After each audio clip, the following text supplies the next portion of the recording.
हो चुके थे, लेकिन जॉन की हालत में कोई सुधार नहीं था। अब्राहम ने उसे बताया कि कैरन का पेट बढ़ने लगा है और जल्द ही उनका बच्चा इस दुनिया में आ जाएगा। जॉन ने कोई हरकत नहीं की, लेकिन उसकी आंख से एक आंसू टपक पड़ा। उस रात कैरन ने पो को रिझाकर उसे खूब शराब पिलाई और बेहोश कर दिया। फिर वो कंट्रोल पैनल के जरिए जॉन के सपने में पहुंची, जहां बचपन में जॉन एक गड्ढे में फंसा हुआ था। कैरन ने सपने में जॉन को गड्ढे से बाहर निकाल दिया, जिससे असलियत में जॉन को होश आ गया। उसके साथ ही उसे ठीक देखकर बेहद खुश हुए। जॉन ने कैरन के साथ जेल से भागने के लिए अब्राहम की मदद मांगी। अब्राहम जॉन के लिए जोखिम उठाने को तैयार हो गया। जॉन के ठीक होने की खबर सुनकर कैरन बहुत खुश हुई। बाद में नीनो ने जॉन को वो सिक्योरिटी डिवाइस दिया जो उन्होंने मैडॉक्स के शरीर से लिया था। असल में उनका दोस्त डी डे जेल में आने से पहले कंप्यूटर्स में माहिर था। उसने उस डिवाइस की अच्छे तरीके से जांच करने का फैसला किया। इसके बाद कैरन ने पो के कैबिन से एक हीरे जैसी दिखने वाली चीज चुरा ली। वो पकड़ी जाने ही वाली थी कि उसने उस चीज को अपने मुंह में छुपा लिया।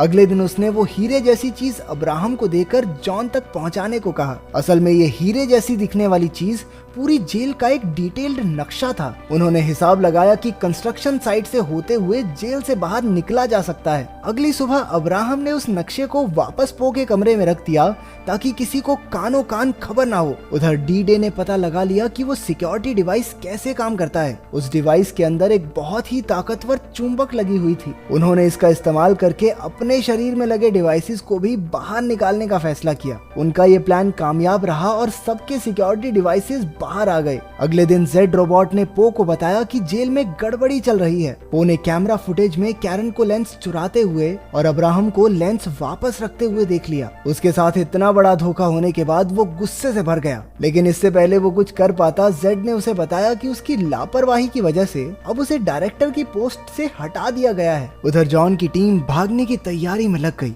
सबने अपने सिक्योरिटी डिवाइसेस निकालकर कंस्ट्रक्शन एरिया की एक पाइप पर लगा दिए और आपस में लड़ाई करने की एक्टिंग करने लगे। जब जेड रोबोट को लड़ाई का पता चला तो उसने डिवाइसेस एक्टिवेट कर दिए, लेकिन उनके सिक्योरिटी डिवाइसेस तो पाइप पर लगे थे। तो उनके जोरदार धमाके के साथ पाइप फट गई और वहां भागने का रास्ता बन गया। लेकिन इससे पहले कि वो भाग पाते, पो ने कंट्रोल रूम से पाइप्स में बेहद गर्म हवा छोड़ दी। दूसरी तरफ हाईटेक रोबोट्स ने सभी कैदियों पर गोलियां बरसाना शुरू कर दिया। वो लोग अब पाइप में फंस चुके थे। स्टिग्स नाम का एक कैदी घबराकर वापस जेल में जाने लगा, लेकिन उन रोबोट्स ने उसे गोलियों से छल्ली कर दिया। दूसरी तरफ अब्राहम जेल में कैरन को लेने पहुंचा, लेकिन उसी वक्त पो वहां आ गया। उसने अब्राहम को मार डाला और गार्ड्स कैरन को खींच कर ले गए ताकि उसके बच्चे को भी एडवांस ह्यूमन बनाया जा सके। उधर जॉन की टीम एक रोबोट को मार गिराने में कामयाब हो गई। तब उन्हें पता चला कि ये कोई रोबोट नहीं बल्कि एडवांस